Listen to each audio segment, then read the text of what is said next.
तो now we start aromatic compound और इसमें हम और बेंजीन का कुछ रिएक्शन देखेंगे। तो कल मैंने आपको एल्काइल हैलाइड के साथ रिएक्शन दिखाया था, एल्काइल हैलाइड कैसे रिएक्शन करता है। अब हम आज देखेंगे ऑक्सीडेशन, ऑक्सीडेशन विथ पोटेशियम पर मैग्नेट। राइट डाउन करना, oxidation with hot KMnO4 potassium पर मैग्नेट। ठीक है, तो मैं अगर बोलूं कि अगर टॉलिन है या इसपे CH3H और H है, या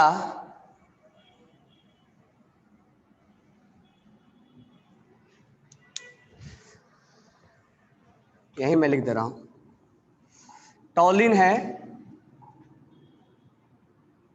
या CH2CH3 है या CH3 होल ट्वाइस है। ठीक है, अगर हम इसको हॉट KMnO4 और हाइड्रोलाइसिस H3O+ के साथ अगर हम हीट करें तो हमें डायरेक्ट जानना है कि ये जो है बेंजोइक में बदल जाएगा। हमें इसके मैकेनिज्म वगैरह नहीं जानना है, हम डायरेक्ट याद रखेंगे कि अगर टॉलिन है या C2H5 है या CH3 होल ट्वाइस है, एक भी हाइड्रोजन अगर रहेगा तो मान लो यहां पर एक भी हाइड्रोजन नहीं है, एक भी हाइड्रोजन नहीं है, तो ये रिएक्शन नहीं देगा, नो रिएक्शन, नो रिएक्शन, ये रिएक्शन नहीं देगा। मिनिमम एक हाइड्रोजन इस कार्बन पे होना चाहिए, तो ये रहे या ये रहे या ये रहे, सबको बेंजोइक में बदल देगा। तो ये रिएक्शन आपको डायरेक्ट ध्यान में रखना है, ये रिएक्शन आपको डायरेक्ट ध्यान में रखना है कि मिनिमम इस बेंजीन से जुड़ा हुआ कार्बन पे मिनिमम एक हाइड्रोजन होना चाहिए। यहाँ 3 हाइड्रोजन है, यहाँ 2 है, यहाँ 1 है, तो ये बेंजोइक में बदल देगा। अगर एक भी हाइड्रोजन नहीं रहेगा इससे जुड़ा हुआ तो वो उसको रिएक्शन नहीं देगा। तो ये ऑक्सीडेशन हुआ हॉट KMnO4 के साथ, तो इसको डायरेक्ट याद रखना है, इसको आपको डायरेक्ट याद रखना। अब नेक्स्ट हम बात करते हैं कि अगर इस ग्रुप पे कार्बन तो छोड़ो, हमने मीथेन लिया है, एल्केन लिया है, अगर हम एल्काइन भी अगर लेते हैं, एल्काइन भी लेते हैं या हम एल्कीन भी लेते हैं या एल्काइन भी लेते हैं, इनको भी ये चाहे अब इस केस में हमें H की रिक्वायरमेंट नहीं है, एल्कीन में और एल्काइन में हमें H रहे या ना रहे कोई फर्क नहीं पड़ता है। ठीक है, तो इस केस में हॉट KMnO4 और H3O+ और हीटिंग कर देंगे हम, तो ये कार्बोक्सिलिक बेंजोइक में बदल जाएगा। That will be convert into benzonoic. अगर हम यहाँ ले लेंगे तो that will be convert into बेंजोनोइक।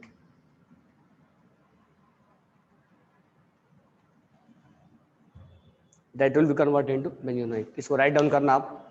तो यहाँ पर हमें हाइड्रोजन की रिक्वायरमेंट नहीं होगा, एल्काइन के केस में यहाँ भी नहीं होगा, केवल एल्केन के केस में मिनिमम एक हाइड्रोजन होना चाहिए।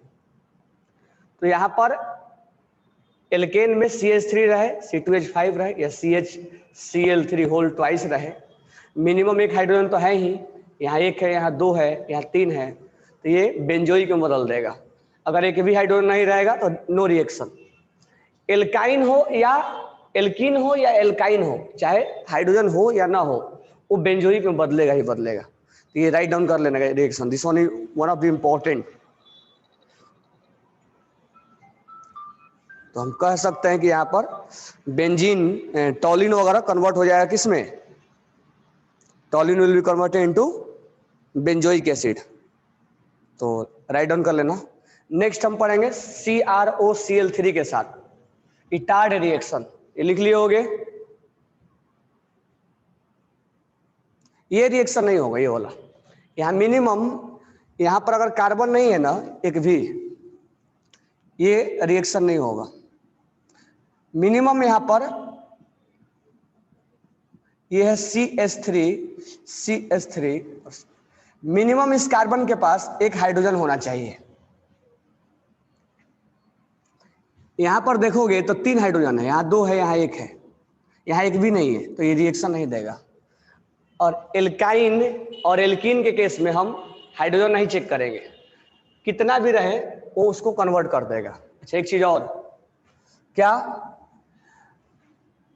अगर मान लो यहां पर चेन है CH2 CH2 CH3, कितना भी चेन रहने दो, कितना भी चेन रहने दो, बराबर है क्या। अगर हमने हॉट KMnO4 ले लिया और H3O+ ले लिया और हीटिंग करा दिया, ये बेंजोइक में कन्वर्ट करेगा ही करेगा। This one will converted into benzoic. कितना भी चेन रहने दो वो बेंजोइक में ही कन्वर्ट करता है। इस चीज को ध्यान में रखने का, यहां राइट डाउन कर लेना 1 2 3 4 5, 5 पॉइंट ध्यान में रखने का। 5th पॉइंट ध्यान में रखने का, एक ही कंसेप्ट है इसमें, मतलब ध्यान रखने के लिए मिनिमम एक हाइड्रोजन होना चाहिए। तो यहां 3 हाइड्रोजन है, यहां 2 है, यहां 1 है। जो इससे जुड़ा हुआ है, जो इससे जुड़ा हुआ है उसके पास मिनिमम एक हाइड्रोजन होना चाहिए। यहां पे, यहां एक भी नहीं है, इसीलिए रिएक्शन नहीं देगा। एक हाइड्रोजन होगा या 2 होगा या 3 होगा, वो बेंजोइक में बदलेगा। कितना भी लंबा चेन रहने दो, कितना भी लंबा ये चेन रहने दो, उसको भी बेंजोइक में बदलेगा, यहां रिएक्शन नहीं देगा। एल्कीन हो या एल्काइन हो, चाहे यहां पर अल्फा, यहां हाइड्रोजन नहीं है फिर भी ये, तो एल्कीन और एल्काइन के केस में नहीं चेक करना, डायरेक्ट बेंजोइक में बदलना है। ठीक है। अगर ऐसा भी है, मान लो अगर ऐसा है, यहां पर है CH double bond CH CH3, long chain है ये। अगर हमने ये रिएक्शन करवा दिया ये वाला, तो ये भी बेंजोइक में बदल देगा, यानी सबको बदल देगा बेंजोइक में, एक को छोड़ के इसको, ये वाला रिएक्शन नहीं देगा। तो कितना भी लंबा चेन रहने दो, एल्कीन रहने दो, एल्काइन रहने दो, एक हाइड्रोजन रहने दो, 2 हाइड्रोजन रहने दो, 3 हाइड्रोजन रहने दो, या लॉन्ग चेन रहने दो, सबको बेंजोइक में बदलेगा, बस इसको नहीं बदलेगा, इसके पास हाइड्रोजन नहीं है। क्योंकि जब मैकेनिज्म में जाता है तो मैकेनिज्म में इसको वहां पर हाइड्रोजन की रिक्वायरमेंट होती है, और वो हाइड्रोजन वहां मिलता ही नहीं है। बाकी के केस में हम नॉर्मल तरीके से कर देंगे, और कितना भी लॉन्ग चेन रहने दो वो कन्वर्ट करेगा ही करेगा। तो इस चीज़ को ध्यान में रखने का, लिख लिए होगे। तो अब नेक्स्ट हम ऑक्सीडेशन देखते हैं इटार्ड के थ्रू। इटार्ड, नेक्स्ट हम रिएक्शन देखते हैं इटार्ड, बराबर है, इसको हटा दो। तो हमारा नेक्स्ट ऑक्सीडेशन होगा इटार्ड रिएक्शन। तो पहले हम लिखेंगे इटार्ड रिएक्शन क्या करता है, क्योंकि वो भी इंपॉर्टेंट है। इटार्ड रिएक्शन में अच्छा ये ऑक्सीडाइजिंग एजेंट है, ध्यान रखना KMnO4 is a oxidising agent. ठीक है। तो नेक्स्ट हम लिखेंगे, हेडिंग डाल लो, oxidation with chromyl chloride. Oxidation हम ये KMnO4 के साथ देख रहे थे, oxidation with chromyl chloride, chromyl chloride and CrO3। Chromyl chloride का फॉर्मूला हो जाएगा CrO2Cl2, 6 बॉन्ड बनाता है यहाँ पे क्रोमियम, ये डबल बॉन्ड 4 5 6, और यहाँ भी 6 बॉन्ड बनाएगा Cr डबल बॉन्ड O। आपको याद होगा, आप केमिकल बॉन्डिंग में और भी पढ़े थे, एक CrO5 होता है, बटरफ्लाई स्ट्रक्चर, तो वहां भी 6 बॉन्ड बनाता है।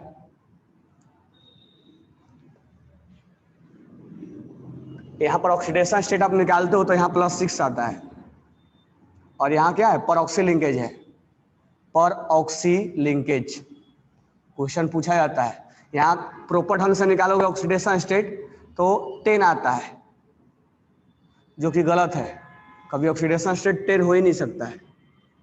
तो हम स्ट्रक्चर से निकालते हैं, तो यहाँ -2, यहाँ +2, यहाँ -1 तो यहाँ +1, यहाँ -1 तो यहाँ +1, यहाँ -1 तो यहाँ +1, यहाँ -1 तो यहाँ +1, यानी टोटल मिला के +6 आ जाता है।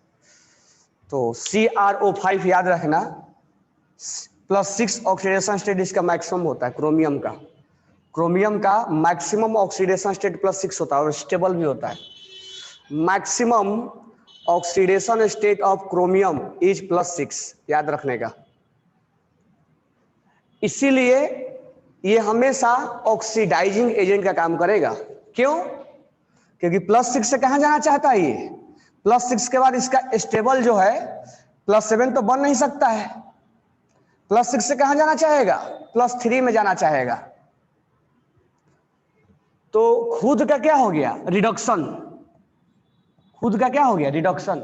That's why it is act as a oxidising agent, जो सेल्फ क्या हो जाए, रिड्यूस हो जाए और सामने वालों को ऑक्सीडाइज कर दे। तो याद रखना, जब जब क्रोमियम +6 में रहेगा तब तब ऑक्सीडाइजिंग एजेंट की तरह वो ट्रीट होगा, क्योंकि वो उसका मैक्सिमम ऑक्सीडेशन स्टेट है। तो स्मॉल ब्रैकेट में लिख लो, क्या लिखोगे आप, फिर मैं डस्टिंग करूंगा इसको, CrO5 हो या CrO3 हो। अच्छा, यहाँ ऑक्सीडेशन स्टेट +6 है, यहाँ भी +6 है, और यहाँ भी देखोगे CrO2Cl2, यहाँ भी +6 है। तो जब जब क्रोमियम +6 में रहेगा, और ये क्रोमियम का मैक्सिमम ऑक्सीडेशन स्टेट है, मैक्सिमम ऑक्सीडेशन स्टेट +6 है, इससे ज्यादा नहीं हो सकता है क्रोमियम का। तो क्रोमियम क्या आना चाहता है, +6 स्टेबल भी होता है इसका, ये स्टेबल भी है। +6 के बाद कहाँ स्टेबल होता है, +6 के बाद +3 स्टेबल होता है इसका। तो क्रोमियम का +3 भी स्टेबल होता है और +6 भी स्टेबल होता है। तो जब +6 से वो चलता है तो आके कहाँ रुकता है, +3 पे, ठीक है।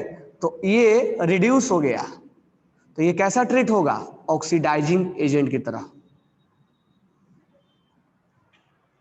और यहां भी देखोगे KMnO4 में, यहां पर मैग्नीज जो है वो +7 ऑक्सीडेशन स्टेट में है, और मैग्नीज +7 सबसे मैक्सिमम होता है इसका, इससे ज्यादा नहीं हो सकता है इसका oxidation state, maximum oxidation state है इसका। तो ये +7 के बाद +2 में ये क्या होता है, स्टेबल होता है, इसीलिए रिड्यूस हो गया, इसीलिए ऑक्सीडाइजिंग एजेंट की तरह ट्रीट हो रहा है। तो जो एलिमेंट अपने मैक्सिमम ऑक्सीडेशन स्टेट में होगा वो ऑक्सीडाइजिंग एजेंट की तरह ट्रीट होगा, it will act as a oxidising agent. इस चीज को लिख भी लेना, KMnO4 ऑक्सीडाइजिंग एजेंट है, K2Cr2O7 ऑक्सीडाइजिंग एजेंट है, CrO5 ये सब ऑक्सीडाइजिंग एजेंट है। तो ऑक्सीडाइजिंग एजेंट में वो एलिमेंट अपना मैक्सिमम ऑक्सीडेशन स्टेट में रहता है। KMnO4 यहाँ +7 है, K2Cr2O7 यहाँ +6 में है, यहाँ भी देखो क्रोमियम +6 में है, बरोबर है क्या। और CrO5 यहाँ भी +6 में है, CrO3 यहाँ भी +6 में है, CrO2Cl2 यहाँ भी +6 में है। ये सब के सब कैसा ट्रीट होंगे, ऑक्सीडाइजिंग एजेंट की तरह, वो सब के सब ऑक्सीडाइजिंग एजेंट की तरह ट्रीट होंगे, क्योंकि ये मैक्सिमम ऑक्सीडेशन स्टेट में है। और भी लिखना चाहते हो तो और भी लिख सकते हो, कौन कौन है, और H2SO4 यहाँ पर सल्फर मैक्सिमम ऑक्सीडेशन स्टेट में है, HNO3 यहाँ पर नाइट्रोजन मैक्सिमम ऑक्सीडेशन स्टेट में +5, सारे जितने भी मैक्सिमम ऑक्सीडेशन स्टेट में होते हैं वो सब के सब ऑक्सीडाइजिंग एजेंट की तरह ट्रीट होते हैं। तो याद रखना इस चीज को कि ये ऑक्सीडाइजिंग एजेंट की तरह ट्रीट होगा। तो इसीलिए हम यहाँ पर ऑक्सीडेशन विद क्या पढ़ रहे हैं, क्रोमाइल क्लोराइड। क्रोमाइल क्लोराइड का फॉर्मूला हो जाता है CrO2Cl2, बरोबर है, और CrO3 क्रोमियम ट्राइक्लोराइड, ठीक है। Chromium trichloride. अब यहां पर हम ये देखेंगे कि, तो 2-3 पॉइंट पहले लिख लेंगे हम। तो लिखो oxidation of टॉलिन, oxidation of टॉलिन, oxidation of टॉलिन with chromyl chloride, with chromyl chloride, यहां CH लिखना है, chromyl chloride, chromyl chloride CrO2Cl2, यहां भी +6 है, in presence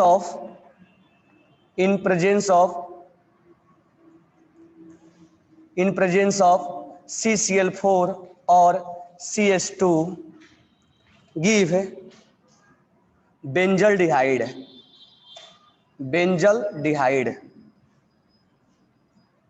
this reaction is called Etard reaction, this reaction is called ITARD reaction, this reaction is called ITARD reaction।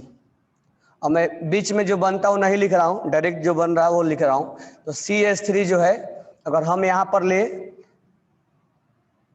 CrO2Cl2 और यहाँ लिख दूं मैं इटार्ड, ये भी लेंगे हम इन द प्रेजेंस में, तो ये बेंजल्डिहाइड बन जाएगा, CHO बन जाएगा, यानी ये थोड़ा माइल्ड होगा, ये थोड़ा माइल्ड होगा, ये कार्बोक्सिलिक में नहीं लेके जाएगा।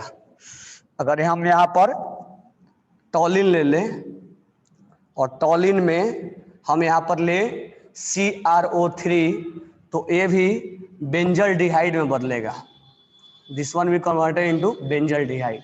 तो माइल्ड है, यानी टॉलिन को बेंजल्डिहाइड में बदल रहा है, toluene will be converted into benzaldehyde.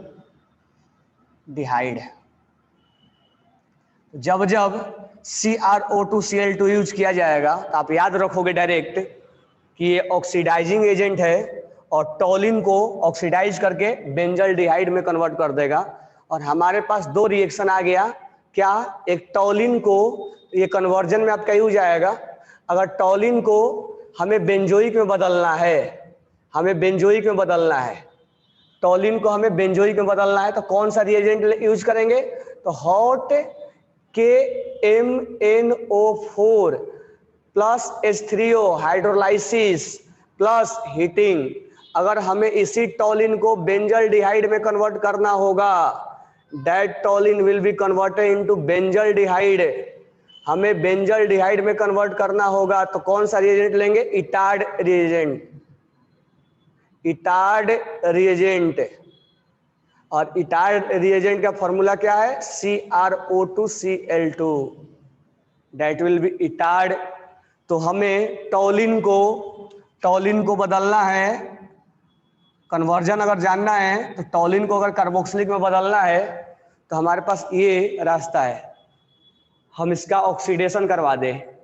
टॉलिन को बेंजल्डिहाइड में बदलना है, माइल्ड है, ये थोड़ा क्या है, ये स्ट्रॉन्ग है, और ये क्या है, this one is mild oxidising agent, और ये स्ट्रॉन्ग ऑक्सीडाइजिंग एजेंट है। तो माइल्ड और स्ट्रॉन्ग ऑक्सीडाइजिंग एजेंट, ठीक है। तो यहाँ पर दोनों ऑक्सीडाइजिंग एजेंट की तरह ट्रीट करेंगे। तो ये चीजें अब समझ में आ गया होगा हमें कि एक टॉलिन को बदलना है किसमें, ऑक्सीडेशन करवा के उसको बेंजल्डिहाइड में बदलना है और बेंजोइक में बदलना है। तो ये हमारा रिएजेंट यूज होगा, तो इसको ध्यान में रखने का, this one is very very important for the conversion purpose के लिए बहुत ज्यादा ये इंपॉर्टेंट हो जाता है, ठीक है। तो ये चीज हमें डायरेक्ट याद रखना है, नो मैकेनिज्म, डायरेक्ट, ठीक है। तो अब हम ऑक्सीडेशन देख लिए, अब हम देखते हैं ओजोनोलाइसिस। तो ऑक्सीडेशन में दो पार्ट है हमारे यहाँ पे, अब हम देखते हैं ओजोनोलाइसिस। अब हम देखेंगे ओजोनोलाइसिस, ठीक है। चलो अब नेक्स्ट हम लिखते हैं ozonolysis.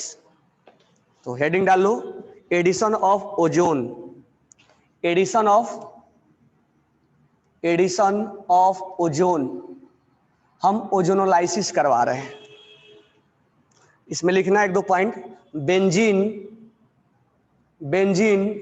React with ozone to form benzene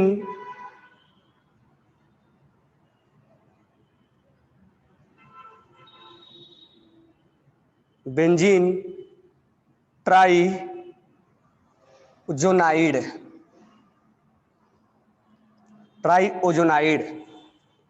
with hydrolysis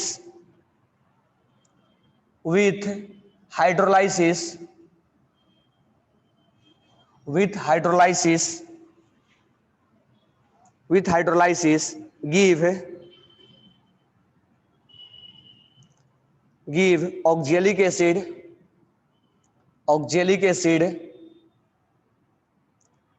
और क्या देता है ग्लाइजोल और एंड ग्लाइकॉल। अब हम देखते हैं कैसे होगा। अब ये हमारा है बेंजीन, ठीक है। अब इसको देखो, इसको समझने के लिए मैं थोड़ा इजी तरीका बता रहा हूं कि कैसे होगा। अगर हम इसका ओजोनोलाइसिस करवाए तो इसको तोड़ देना है। इसको क्या करना है आपको? तोड़ देना है। तोड़ने के बाद ये कार्बन और ये कार्बन क्या हो जाएगा?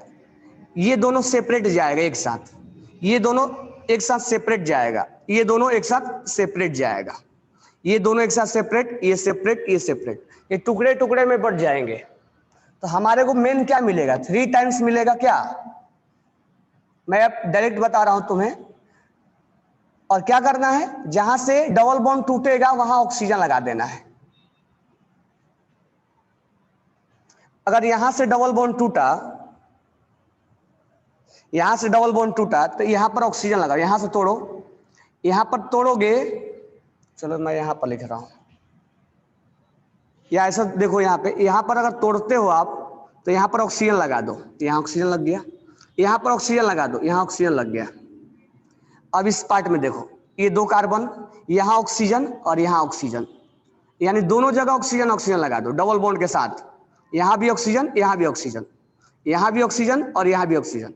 डबल बॉन्ड को ऐसा ही रखना है तो 3 टाइम्स मिल जाएगा। ये 3 टाइम्स कन्वर्ट हो जाएगा। दिख रहा है ये दोनों कार्बन जो है ये वाला है, या यहां से पकड़ लो, कोई भी पकड़ो, ये दोनों कार्बन, यहां से हमने तोड़ा है, इसको पकड़ो, ये दोनों कार्बन ये वाला है, ये वाला और ये वाला। ये डबल बॉन्ड टूटा तो यहां ऑक्सीजन लग गया, ऑक्सीजन लगा दिया। ये डबल बॉन्ड टूटा तो यहां ऑक्सीजन लगा दिया, ऑक्सीजन लग गया। अब इस दोनों कार्बन को पकड़ो, इस दोनों कार्बन ऐसा ही है, यहां डबल बॉन्ड है और यहां एक डबल बॉन्ड है, ये टूटा ऑक्सीजन लग गया। यानी इस तरह से 3 टाइम्स मिलेंगे तो हमारा 6 कार्बन भी हो जाएगा, क्योंकि यहाँ कार्बन 2 है और 3 टाइम्स मतलब 6 कार्बन हो जाएगा। ये 3 पार्ट में ब्रेक हो जाएगा। अब यहां से क्या करना है आपको? हाइड्रोलाइसिस करवा देना है। अब यहां से आपको करना है हाइड्रोलाइसिस,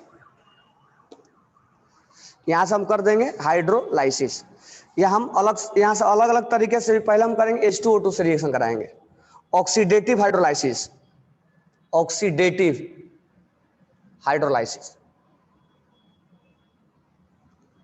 अब देखो, यहां पर जब हम हाइड्रोलाइसिस करवाएंगे तो अब यहां से समझना क्या होगा। यहां पर अगर ओजोनोलाइसिस करवाने के बाद यहां ऐसा देता है H2O2, ऐसा दिया गया है। अब देखो क्या होगा, एक्चुअली में ये होता है ऑक्सीडेटिव हाइड्रोलाइसिस, यानी हाइड्रोलाइसिस करवाने के बाद उसका ऑक्सीडेशन भी पॉसिबल है। अब मुझे बताओ, यहां हाइड्रोलाइसिस करोगे तो क्या आएगा? तो हाइड्रोलाइसिस जब करेंगे तो ये जो होगा, यहां पर क्या होगा, यहां पर ये बॉन्ड टूटेगा। चलो इसको ऐसे लिखते हैं, इसको ऐसे लिखते हैं समझने के लिए। यही है ना, ये यही है, एल्डिहाइड है ये, एल्डिहाइड है ये, यही है ना, ये ग्रुप है, यही है। अब इसका हमें हाइड्रोलाइसिस करवाना है, ठीक है। अब देखो यहां ध्यान से एक मैं बात बता रहा हूं तुम्हें।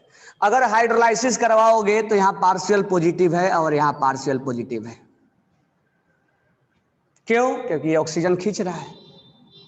तो यहां हाइड्रोलाइसिस का मतलब H+ होगा और OH- होगा। चलो OH- का अटैक करवा दो इस पे, OH- का अटैक करवा दो।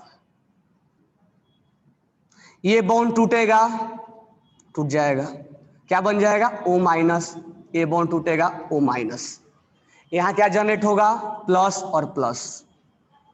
ध्यान से सुनना और रटने की इसमें जरूरत नहीं पड़ेगी। यहां पर क्या करना है हमें, इसको अगर हाइड्रोलाइसिस करवाना है तो ये है एल्डिहाइड, यानी बेंजीन को जब हम ओजोनोलाइसिस करवाएंगे तो एल्डिहाइड में बदलेगा, ये वाला पार्ट में बदलेगा। अब हम जब इसका हाइड्रोलाइसिस सोचेंगे तो H+ और OH-, OH यहां अटैक करेगा, अटैक करवा दो, यानी कुल मिला के हमने यहां OH लगा दिया, यानी ये बॉन्ड तोड़ दिया हमने और वहां OH लगा दिया, और यहां पर ये है O- बन गया, तो ये H+ जाके यहां अटैच हो जाएगा,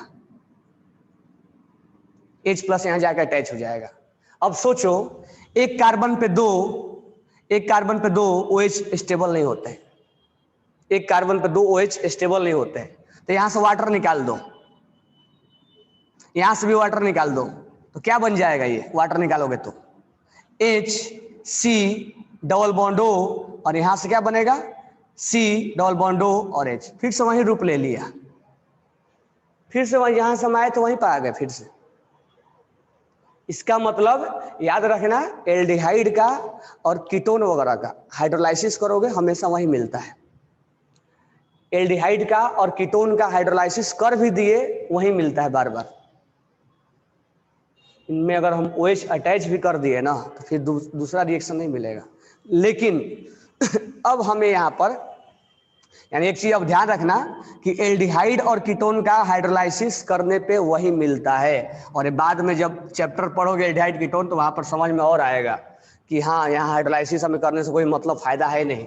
लेकिन यहाँ जो हाइड्रोलाइसिस करवाना है वो ऑक्सीडेटिव करवाना है, यानी इसका कुल मिला के ऑक्सीडेशन करवाना है हमें। अब मुझे बताओ कि हाइड्रोलाइसिस तो हो रहने से होगा, हाइड्रोलाइसिस तो हुआ नहीं हमारा, लेकिन ऑक्सीडेटिव यानी इसको ऑक्सीडाइज करना है। तो मुझे बताओ एल्डिहाइड को अगर स्ट्रॉन्ग बोलो या माइल्ड बोलो, एल्डिहाइड को अगर ऑक्सीडाइज किया जाए तो किस में कन्वर्ट होगा? If aldehyde will be oxidised then it will be converted into carboxylic. हाँ, सीधा किसमें जाएगा? अल्कोहल जो है मैं लिखवाया था उस दिन, अल्कोहल जो है किस में जाता है? एल्डिहाइड में, और एल्डिहाइड किस में जाएगा? कार्बोक्सिलिक में, जब 1 डिग्री रहेगा तो कार्बोक्सिलिक में जाएगा। इसका मतलब इसको क्या कर देते हैं हम? कार्बोक्सिलिक बना देते हैं। तो बना दो कार्बोक्सिलिक, तो हमने बना दिया। कुल मिला के हाइड्रोलाइसिस करने से कोई फायदा नहीं होता। ध्यान रखना, करके देखना हाइड्रोलाइसिस, कुछ फायदा नहीं होता है। हाइड्रोलाइसिस करके देखोगे कीटोन का एल्डिहाइड का वही मिलता है बार बार, क्योंकि जब कीटोन और एल्डिहाइड का करोगे तो 2 OH आता है, तो एक ऑक्सीजन वाटर निकलता है, तो ये रूप और ये रूप फिर से ले लेता है। लेकिन यहाँ पर ऑक्सीडेटिव हाइड्रोलाइसिस करवाना है, यानी इसका ऑक्सीडेशन करवा देना है, यानी ऑक्सीडेशन ये क्या बन जाएगा? बेंजोइक एसिड बन जाएगा। और कितना टाइम्स होगा? 3 टाइम्स। अब फिर से देखो यहाँ से रिएक्शन क्या क्या करना है, सिंपल तरीका से। अब हमने सबसे पहले बेंजीन लिया, बेंजीन का हमने ओजोनोलाइसिस करवाया। ओजोनोलाइसिस के क्या ट्रिक बताया हूं मैं? जहां डबल बॉन्ड है उसको तोड़ दो, जितना डबल बॉन्ड है सबको तोड़ दो,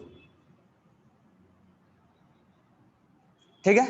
अब यहां डबल बॉन्ड तोड़ोगे तो यहां ऑक्सीजन आएगा और यहां ऑक्सीजन आएगा, तो ये कितने पार्ट में ब्रेक हो जाएगा? देखो यहां पे ये दोनों कार्बन को पकड़ो, ये दोनों कार्बन पे डबल बॉन्ड हो और डबल बॉन्ड हो आ गया, वैसा ही ये 2 आएगा और ये 2 आएगा, यानी 3 टाइम्स आएगा, यानी ये 3 टाइम्स आएगा, कि भी 1 2 3 4 5 6 ऐसा 3 टाइम्स आएगा। ये ऐसा 3 पार्ट में ब्रेक हो जाएगा। एक और पार्ट होगा इसका,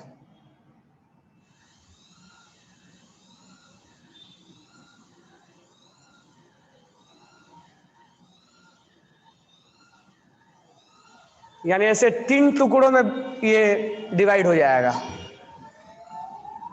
3 टुकड़ों में डिवाइड हो जाएगा ये। अब इसका हम कराते हैं क्या, हाइड्रोलाइसिस, ऑक्सीडेटिव। तो इसका ये एल्डिहाइड है, एक्चुअल में ये है ये।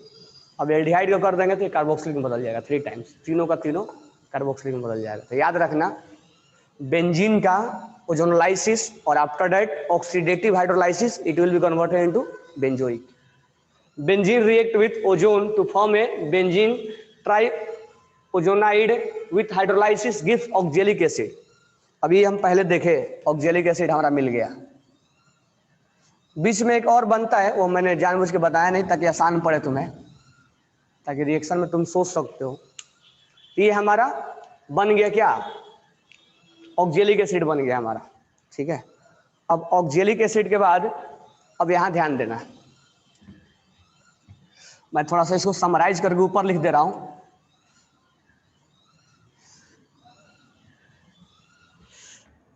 तो कुल मिला के ये जो है हमारा वो ये है क्या, H C double bond O C double bond O और H। ये एल्डिहाइड में यानी बेंजीन को तोड़ोगे तो 3 टाइम्स ये मिलेगा। अब 3 टाइम्स ये मिलेगा तो उसका जब हम रिएक्शन करवाएंगे किसके साथ, H2O2 यानी ऑक्सीडेटिव हाइड्रोलाइसिस बोला जाता है।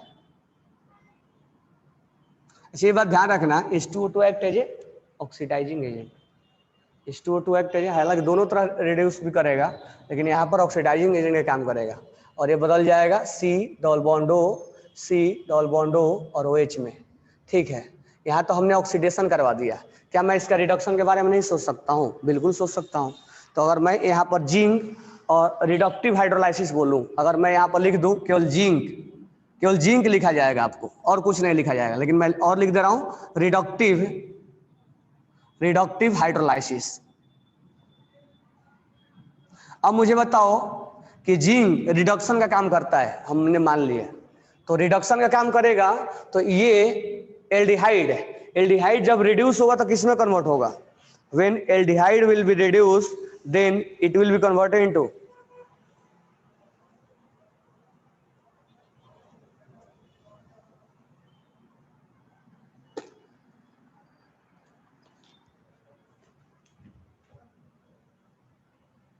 LiAlH4।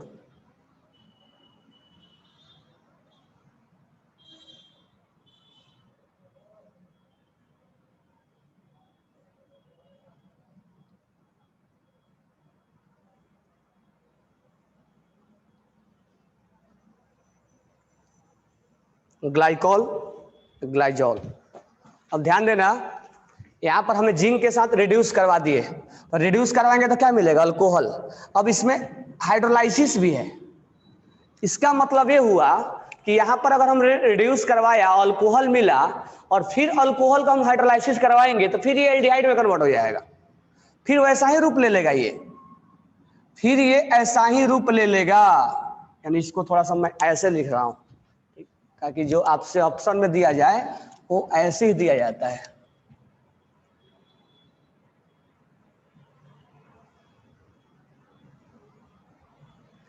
यानी जब हम इसका रिडक्शन करवाएंगे तो अल्कोहल तो मिलेगा, ठीक है। यहां पर पहले समझो, LiAlH4 रिडक्टिव हाइड्रोलाइसिस, और यहां भी रिडक्टिव हाइड्रोलाइसिस है।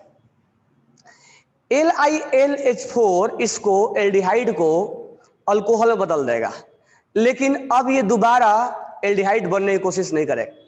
लेकिन यहां पर जिंक के साथ अगर करेंगे, क्योंकि ये जो है स्ट्रॉन्ग होता है, तो ये आगे नहीं बढ़ने देगा, लेकिन ये ऑक्सीडाइज भी करवा देगा, हाइड्रोलाइसिस करवा देगा और एल्डिहाइड में चेंज हो जाएगा। यानी अब यहां से समझो कि अगर हम बेंजीन को ओजोनोलाइसिस करेंगे तो हमें एल्डिहाइड मिलेगा, ये वाला पार्ट, हमें ये वाला पार्ट 3 टाइम्स मिलेगा।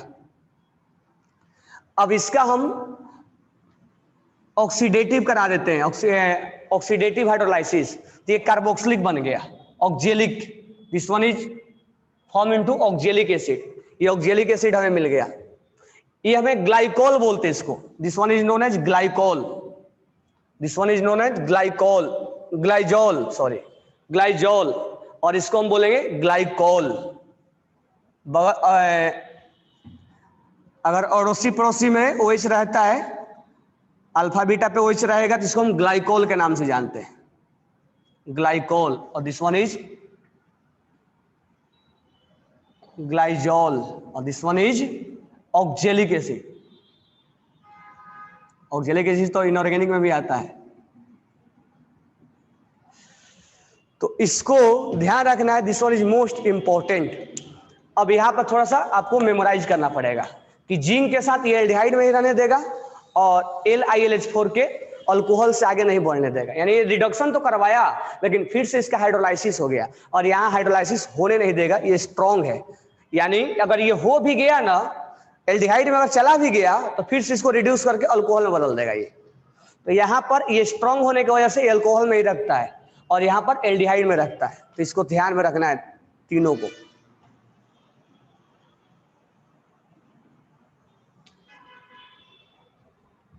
इसको राइट डाउन कर लो आप। तो ग्लाइकोल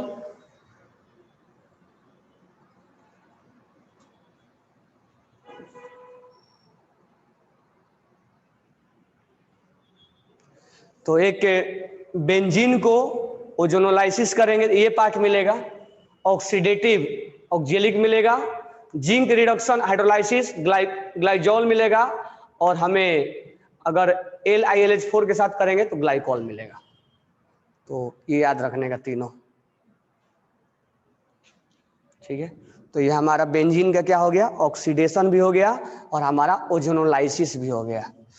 तो ओजोनोलाइसिस हमने देखा, और हमने टॉलिन का क्या देखा, ऑक्सीडेशन। तो टॉलिन का ऑक्सीडेशन होगा तो बेंजोइक में बदलेगा और बेंजल्डिहाइड में बदलेगा। सो हम व्हाट्सएप पे किए थे, वो अभी लेंगे, अभी थोड़ा सा और रिएक्शन अभी बाकी है, अभी पूरा रिएक्शन जब बेंजीन का दे देते हैं तब उस क्वेश्चन को लेंगे, क्योंकि उसमें रिएजेंट ऐसे ऐसे है ना कि अभी उसको हमने देखा नहीं कि उसका काम क्या है, उसका फंक्शन क्या है। तो यहाँ पर हम टॉलिन को बेंजल्डिहाइड में बदलना होगा, तो CrO2Cl2, और बेंजोइक में बदलना होता तो हॉट KMnO4 यूज करेंगे। अगर हमें ओजोनोलाइसिस करवाना हो बेंजीन का तो इस तरह से हम बॉन्ड ब्रेक करेंगे, ठीक है। तो हमने ऑक्सीडेशन देख लिया। अब कुछ और भी रिएक्शन है जो हम डायरेक्ट इसको याद करके रखेंगे, तो कुछ और रिएक्शन है जिसको हम डायरेक्ट याद करके रखना है। तो लिखो कैटालिटिक ऑक्सीडेशन, कैटालिटिक ऑक्सीडेशन, ये हमें डायरेक्ट याद रखना है, ठीक है, नो मैकेनिज्म। इसमें हमें बेंजीन लिया, हमने बेंजीन को O2 और यहां लिखा है V2O5, और ये भी बहुत ज्यादा दिया जाता है, तो ये बदल जाता है CHCOOH और CHCOOH। आप डायरेक्ट याद रखोगे, ये है मैलिक एसिड, और इसका अगर हम हीटिंग कर दिए तो ये बदल जाता है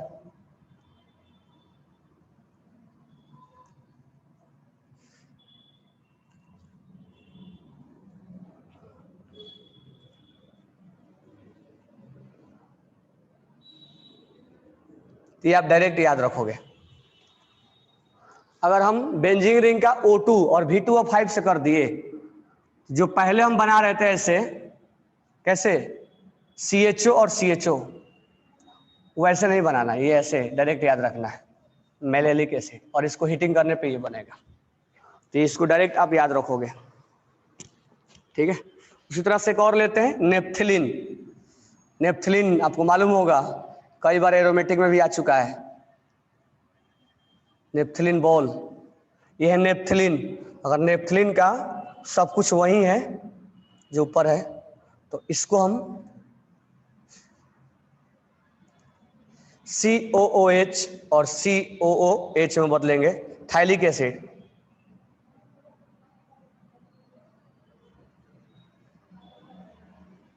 थायलिक एसिड, और इसको हम हीट कर देंगे तो ये बदल जाएगा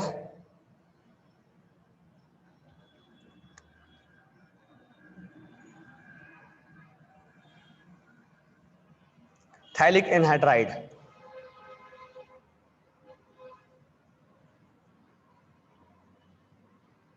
थायलिक एनहाइड्राइड, इसको डायरेक्ट याद रखना है। तो ये हमारा ऑक्सीडेशन वाला पार्ट एंड हुआ। तो ऑक्सीडेशन में हमने क्या क्या देखा? ऑक्सीडेशन में हमने देखा टॉलिन का ऑक्सीडेशन देखा, बेंजोइक में, एनहाइड्राइड में, सॉरी बेंजल्डिहाइड में। फिर हमने ऑक्सीडेशन देखा बेंजीन का, फिर उसमें हाइड्रोलाइसिस भी देखा हमने, और उसमें हमने रिडक्टिव भी देखा। उसमें ग्लाइकोल कैसे बन रहा था, ऑक्जेलिक कैसे बन रहा था, ये सब हमने देखा। ये डायरेक्ट आपको याद रखना है, V2O5 के साथ जब जब आए रिएक्शन, ये आपको मैलिक एसिड बनाना है। हीटिंग करने पे मैलिक एनहाइड्राइड, यहाँ से वाटर निकल जाता है, यहाँ से वाटर निकल जाएगा और ये टर्म जुड़ जाता है। इसको जानना है तो ऐसे हम जान सकते हैं। कैसे? C डबल बॉन्ड C, और यहाँ से H है, यहाँ H है, और यहाँ पर C डबल बॉन्ड O और OH है, और C डबल बॉन्ड O और OH है। ये वाटर बन के यहाँ से निकल जाता है, और जैसे वाटर बन के निकलेगा ये इसके साथ कंबाइंड हो जाता है, ये इसके साथ कंबाइंड हो जाता है, और ये 5 मेंबर रिंग बना देता है। 1 2 3 4 5, ये 5 मेंबर रिंग बना देगा। ठीक है, क्योंकि यहाँ पर पार्शियल पॉजिटिव है और यहाँ पर पार्शियल निगेटिव है। ठीक है, तो ये दोनों कंबाइंड हो जाते हैं। इंट्रा, इसके अंदर से कंबाइंड हो जाएंगे। 1 2 3 4 5 मेंबर रिंग बन जाएगा। 1 2 3 4 5, और ये ऑक्सीजन बीच में आ जाएगा, और ये दोनों ऑक्सीजन यहाँ लगा हुआ है। सेम उसी तरह से इसका भी है, यहां से भी वाटर निकाल सकते हो आप। सेम उसी तरह से इसका भी है। C डबल बॉन्ड O और OH है, और C डबल बॉन्ड O और OH है। यहाँ से वाटर निकाल दो, हीटिंग करने के बाद वाटर डिहाइड्रोलाइसिस हो जाएगा। यहाँ हीटिंग करने का मतलब क्या हुआ? डिहाइड्रोलाइसिस, यानी वाटर को बाहर निकालना, डिहाइड्रोलाइसिस। तो इसी को तो बोलते हैं एनहाइड्राइड ना। कई बार हमने इनऑर्गेनिक में पढ़ा एनहाइड्राइड मतलब वाटर को रिमूव करना, विदाउट वाटर। तो हमने वाटर निकाल दिया, हीटिंग किया तो ये वाटर बन गया। तो ये देखो 5 मेंबर रिंग बन गया। ये पार्शियल पॉजिटिव है और ये पार्शियल निगेटिव है, ये दोनों कंबाइंड हो जाएंगे और ये 5 मेंबर रिंग का जनरेशन कर देंगे। तो ये है कैटालिटिक ऑक्सीडेशन ऑफ, एक ये है बेंजीन और ये है आपका naphthalene. This one is benzene और this one is naphthalene. This one is aromatic और नेप्थलीन इज आल्सो एरोमेटिक, दोनों एरोमेटिक होता है। एंथ्रासिन, बेंजीन, नेप्थलीन, एंथ्रासिन, ये सब एरोमेटिक होते हैं। तो ये रिएक्शन हमें डायरेक्ट ध्यान में रखना है। ठीक है, तो हमने ऑक्सीडेशन का तीनों पार्ट एंड किया। कौन कौन? जब हमारे पास टॉलिन होगा तो बेंजोइक में कैसे बदलेंगे, और टॉलिन होगा तो बेंजल्डिहाइड में कैसे बदलेंगे, याद रखना है। बेंजीन होगा तो उसका ऑक्सीडेशन कैसे करना है, आफ्टर ऑक्सीडेशन उसको हाइड्रोलाइसिस, ऑक्सीडेटिव हाइड्रोलाइसिस कैसे करना है H2O2 के साथ। और LiLH4 क्या करता है, और LiLH4 क्या करेगा, और जीन क्या करेगा, तीनों ये याद रखना है। साथ में आपको बेंजीन का और नेप्थलीन का जब ऑक्सीडेशन होगा तो ऑक्सीडेशन होने के बाद क्या बनेगा, ये याद रखना, मैलिक एसिड और थाइलिक एसिड। ये थाइलिक एसिड है और ये मैलिक एसिड है। ठीक है, इसका जब हम ये याद रखने का, यहां से जब हीटिंग होता है तो ये समझ में आ जाता है कि वाटर निकलता है। वाटर निकलता है तो यहां से देख सकते हो ये 5 मेंबर रिंग बन जाता है ये, और ये इंपॉर्टेंट हो जाता है जब हम आएंगे किसमें, नाइट्रोजन कंटेनिंग कंपाउंड में। तो यहाँ नाइट्रोजन मिलता है, थाइलिक एसिड, तो रिएक्शन अपने आप में बहुत इंपॉर्टेंट हो जाता है थाइलिक एसिड वाला। तो यहाँ पर वो तो नेम रिएक्शन है। तो यहाँ से वाटर कैसे निकाल देंगे, वाटर हमने रिमूव कर दिया और ये कंबाइंड हो गया, 5 मेंबर बन गया, 1 2 3 और ये 4 और ये 5, 1 2 3 4 5।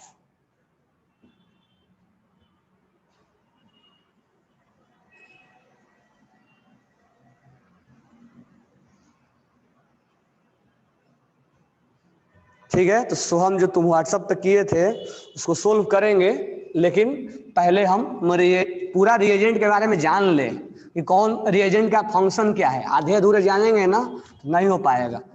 सारे रिएजेंट के जब फंक्शन हम जान जाते हैं तो समझ में आता है कि यहाँ पर ये करना है, यहाँ पर ये करना है। ठीक है, तो हमारा ऑक्सीडेशन वाला पार्ट खत्म हो गया। अब हेडिंग डालो reduction, this one is one of important question, reduction. तो हेडिंग डालो रिडक्शन। रिडक्शन, पहला रिडक्शन हमें डायरेक्ट ध्यान में रखना है। हमने बेंजीन लिया और बेंजीन लेते हैं तो इसको अगर हाइड्रोजन ऐड कर देंगे और पीटी प्लेटिनम का प्लेट है 573 केल्विन से लेके 473 केल्विन तक अगर रहेगा तो ये साइक्लोहेक्सेन में बदल जाएगा, यानी benzene will be converted into cyclohexane. Benzene will be converted into cyclohexane. तो ये सब हमें जानना पड़ेगा चीजें। अब ये डायरेक्ट हम जानेंगे, यहाँ पर इसका रिडक्शन हो जाएगा और यहाँ पर जितने भी डबल बॉन्ड है वो ब्रेक हो जाएगा और वहां पर जाके हाइड्रोजन ऐड हो जाएगा। तो addition of hydrogen is known as reduction. तो रिडक्शन में पहला पॉइंट याद रखना है। तो ये जब जब आपको दिया जाएगा डायरेक्ट तो आप याद रखोगे। नेक्स्ट जो है बहुत ही इंपॉर्टेंट है, वो है बर्च रिडक्शन। बर्च रिडक्शन, तो पहले बर्च रिडक्शन का बैक साइड से आते हैं। तो बर्च रिडक्शन में होता क्या है, तो पहले बर्च रिडक्शन के बारे में जान लो। बर्च रिडक्शन का रिएजेंट का नाम क्या होगा, sodium liquid ammonia, liquid ammonia, या कभी कभी सोडियम के बदले लिथियम भी लेता है। ठीक है, तो बर्च रिडक्शन में काम क्या है, बर्च रिडक्शन में अगर ट्रिपल बॉन्ड है और यहाँ पर CH3 है और यहाँ पर CH3 है, तो बताओ उस बर्च रिडक्शन में अगर हम यहाँ लिखे बर्च रिडक्शन, BR लिख दे रहा हूँ, बर्च रिडक्शन में होगा तो क्या बनेगा, सिस बनता है या ट्रांस बनता है बर्च रिडक्शन में? बर्च रिडक्शन में क्या बनेगा, ट्रांस बनता है, कल भी बोला था मैंने। ठीक है, तो बर्च और लिंडार में सिस बनता है, बराबर है। तो इसमें हो जाएगा, यहाँ पर अगर मैं बोल दूं CH3 और यहाँ H और यहाँ पर CH3 और यहाँ पर H, तो ये तो हमने पहले भी आपको बता चुका हूं कि यहाँ पर ट्रांस में कैसे कन्वर्ट हो गया। ठीक है, अब देखो बर्च रिडक्शन का नेक्स्ट ध्यान देना इंपॉर्टेंट है। अगर मान लो कोई सिस्टम कंजुगेशन में है, डबल सिंगल डबल, और उस पर हमें बर्च रिडक्शन करवाना है, बर्च रिडक्शन करवाना है। अब इसका जो बर्च रिडक्शन करवाओगे इसके जैसा नहीं है। अब ये जो है 1 2 3 4 ये कंजुगेशन में है, डबल सिंगल डबल। अब बर्च रिडक्शन में जो क्या है, डायरेक्ट याद रखने का है, इसमें पहले रिजोनेंस होता है, डबल सिंगल डबल। अच्छा, रिजोनेंस होगा तो क्या बनेगा, तो याद होगा रिजोनेंस के बाद क्या बनता है, ये बॉन्ड टूटेगा, यहाँ पर क्या आएगा, प्लस लिखो या माइनस लिखो कोई फर्क नहीं पड़ता है। यहाँ पर क्या होगा, माइनस होगा और यहाँ पे प्लस होगा, प्लस माइनस में क्या हो जाएगा, बॉन्ड बन जाएगा, बनेगा ना, और यहाँ पर जुड़ना होगा वो जुड़ जाएगा, बरोबर है क्या। इसको हम बोलते हैं 1-4 conjugation, that is known as 1-4 conjugation, that is known as 1-4 conjugation, 1 2 3 4 1-4 conjugation. और after conjugation double bond will be attach here. तो ये कंजुगेशन होने के बाद ये डबल बॉन्ड यहाँ अटैच हो जाता है। तो कहने का मतलब ये हुआ कि यहाँ पर हमें क्या बनाना है, ट्रांस। तो ट्रांस तो हम बनाएंगे ही बनाएंगे। तो देखो ट्रांस कैसे बनाएंगे, इसका आंसर ये होगा, ये हमारा ट्रांस बन गया, ये ट्रांस हो गया। और ये जो है कंजुगेशन के बाद हमें इसका आंसर लिखना है, तो this one is my answer. ये आफ्टर कंजुगेशन, इफ 1-4 कंजुगेशन में है, रिजोनेंस में है, तो रिजोनेंस करवाने के बाद आपको ट्रांस लिखना है। इसको बोलते हैं 1-4 कंजुगेशन बर्च रिडक्शन। तो ये आपको ऐसे ध्यान में रखना है, इसको भी आप लिख लो, this one is most important.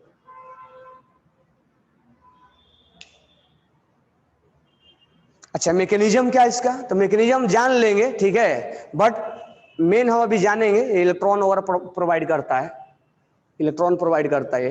तो मैकेनिज्म से ज्यादा इंपॉर्टेंट है पहले ध्यान में रखने का, डायरेक्ट ही पूछा जाता है ये क्या होगा। तो बर्च रिडक्शन में हमने ये देखा कि कैसे ट्रांस में एल्काइन को ट्रांस में बदल रहा है, और जहां कंजुगेशन है वहां पर ये क्या बदल रहा है, ट्रांस में बदल रहा है। अब ध्यान दो, अब आते हैं हम रिंग में। रिंग में कैसा होगा, तो रिंग में हमें कैसे करवाना होगा, तो ध्यान दो इधर। तो अगर मान लो यहां पर रिंग में हुआ double single double single double, मान लो रिंग में है, और यहां पर हम बर्स्ट रिडक्शन लिखते हैं। अब देखो कैसे होता है, ये पकड़ो 1 2 3 4, किसी को पकड़ लोगे 4 आ जाएगा, कंजुगेशन में 1 2 3 4 पकड़ लो। पकड़ने के बाद इसको रेजोनेंस करवा दो, रेजोनेंस करवा दिए। अच्छा, ये जैसा था वैसा ही रहेगा, क्योंकि हम ये इसमें 1 4 में ले रहे हैं, ये जैसा था वैसा ही रहेगा। 1 4 में रेजोनेंस होने के बाद क्या आएगा, डबल बॉन्ड यहाँ आएगा, बाकी जगह पे हाइड्रोजन काम कर लेगा। ये हमारा हो गया क्या, बर्स्ट रिडक्शन का, बेंजीन को ऐसे कन्वर्ट कर देगा। 1 4 इसको बोलते हैं, 1 4 कंजुगेशन को चेंज करता है, 1 4 कंजुगेशन। तो ये रेजोनेंस करवाएगा पहले, जैसे यहां पर पहले रेजोनेंस करवाया था वैसे ही यहां पर पहले रेजोनेंस करवाएगा। तो रेजोनेंस करवाने के बाद डबल बॉन्ड आ जाएगा, उसके बाद हाइड्रोजन अटैच कर देगा। अब एक जगह प्लस आएगा, एक जगह माइनस आएगा, तो प्लस को इलेक्ट्रॉन प्रोवाइड करता है और माइनस को H प्लस प्रोवाइड करता है। तो बर्स्ट रिडक्शन में एक्चुअली इलेक्ट्रॉन भी प्रोवाइड होते हैं और H प्लस भी प्रोवाइड होता है। तो वो अलग बात है कि यहाँ रेजोनेंस होने के बाद यहाँ पर प्लस आएगा, यहाँ माइनस आएगा, प्लस को इलेक्ट्रॉन देगा और माइनस को H प्लस अटैच करवा देगा। फिर ये इलेक्ट्रॉन देके क्या करेगा, यहाँ रेडिकल बनवाएगा। वो अलग मैकेनिज्म है, थोड़ा सा मैकेनिज्म मैं बता दे रहा हूँ कि इसके इंटरनली क्या हुआ होगा। इंटरनली में जब ये रेजोनेंस हुआ होगा डबल सिंगल डबल, अच्छा तुम बोलोगे सर इधर भी रेजोनेंस करवा नहीं कर सकते क्या, करवा सकते हो, कहीं भी करवा सकते हो, यहाँ भी करवा सकते हो, 1 2 4 इधर भी ले सकते हो, 1 2 3 4 इधर भी ले सकते हो, कोई फर्क नहीं पड़ता है। 1 2 3 4 इधर भी ले सकते हो, 1 2 3 4 कोई भी दो पकड़ लो, ऐसा कोई जरूरी नहीं कि इधर ही होना चाहिए। अगर ऐसे रहे तो उसका नाम अलग हो जाएगा क्या, ये अगर मैं ऐसे लिख दूं तो अलग हो जाएगा क्या, ये अगर मैं ऐसे लिख दूं तो नाम अलग हो जाएगा क्या, इसका सब एक ही है।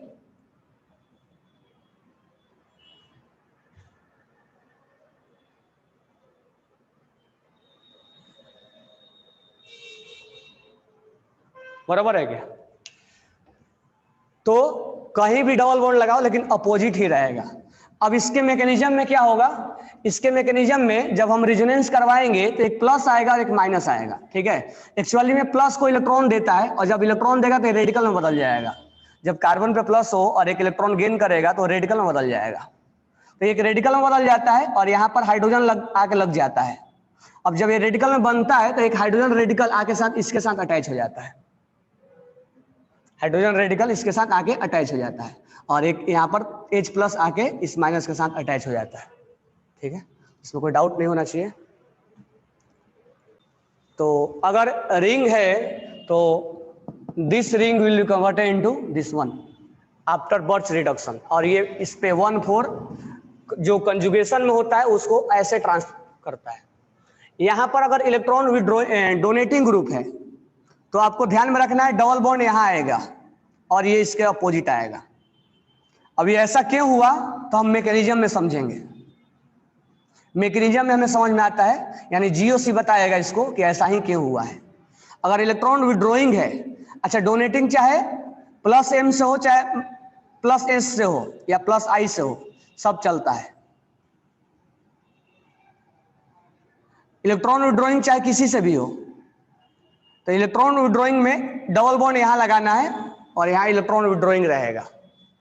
जैसे कि अगर एग्जाम्पल लेते हैं, अगर हमने बोला कि यहाँ पर NO2 है, NO2, और हमने बोला यहाँ बर्स्ट रिडक्शन दे दिया गया, तो हम कैसे लिखेंगे, तो बर्स्ट रिडक्शन में हमारा प्रोडक्ट ये बनेगा, NO2 बनेगा, ये वाला बनेगा, ये हमारा प्रोडक्ट ये बनेगा। अगर यहाँ पर ऐसे दे दिया गया, OH दे दिया गया, OH दे दिया गया और यहाँ बर्स्ट रिडक्शन दे दिया गया, तो ये हमारा प्रोडक्ट ऐसे बनेगा। क्यों ऐसे बनेगा, क्योंकि ये माइनस M है और ये प्लस M है, तो प्लस M में इस जनरेशन का करना है और माइनस M में ये जनरेट करेगा। और ये क्यों ऐसा कर रहा है हम मैकेनिज्म से समझ सकते हैं। तो पहले आप डायरेक्ट लिख लो मैग्नीशियम तो अपनी जगह पे है, पहले आप इसको ध्यान में रखो, डायरेक्ट मैग्नीशियम हम बता देंगे। तो ये हमारा हुआ रिडक्शन का पार्ट, तो ऑक्सीडेशन हो गया और रिडक्शन हो गया, बरोबर है, ऑक्सीडेशन हो गया और रिडक्शन हो गया, ठीक है। चलो ये लगभग हमारा हो गया। अब कल मैं क्या करूंगा, कल